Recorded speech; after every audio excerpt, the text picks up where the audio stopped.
এবং 1990 সালে এরশাদের পতনের পর সর্বপ্রথম উনি এমপির ভোটে দাঁড়ালেন একদম 5 সিটে। এই 5 সিটে উনি জয়লাভ করলেন, এটা নিশ্চয় মুরব্বীরা আপনারা জানেন। এই আবার প্রথম প্রধানমন্ত্রী হলেন এই পুরো দক্ষিণ এশিয়ার মধ্যে প্রথম মুসলিম নারী প্রধানমন্ত্রী বেগম খালেদা জিয়া, যিনি সারা জীবন মানুষের জন্য এবং নারীদের জন্য সংগ্রাম করেছেন। প্রধানমন্ত্রী হয়েই ওই নারীদের জন্য উপবৃত্তি চালু করলেন, মেয়েদের জন্য উনি বয়স্ক ভাতা চালু করলেন, বিধবা ভাতা চালু করলেন, স্বামী পরিত্যক্তা ভাতা চালু করলেন। এই ছিলেন বেগম খালেদা জিয়া। জীবনে কোনোদিন আপোষ করে নাই। 5 বছর টানা জেলে ছিলেন। আমরা বেগম খালেদা জিয়ারে হাঁটি হাঁটি জেলে পাঠাইলাম, কিন্তু উনি হুইল চেয়ারে করে জেল থেকে বের হলেন।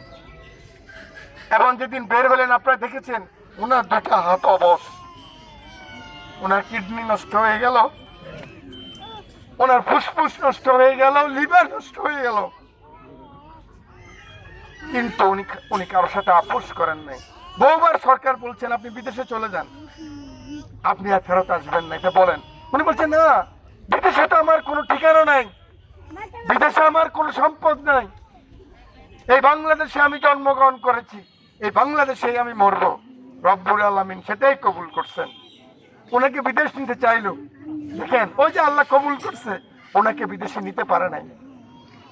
গত 30শে ডিসেম্বর রাজধানীর এভার কেয়ার হাসপাতালে আমাদের সেই মহিষী মা, আমাদের নেত্রী, আপসের নেত্রী, দেশ নেত্রী বেগম খালেদা জিয়া সুবে সাদেকের সময় ইন্তেকাল করেন।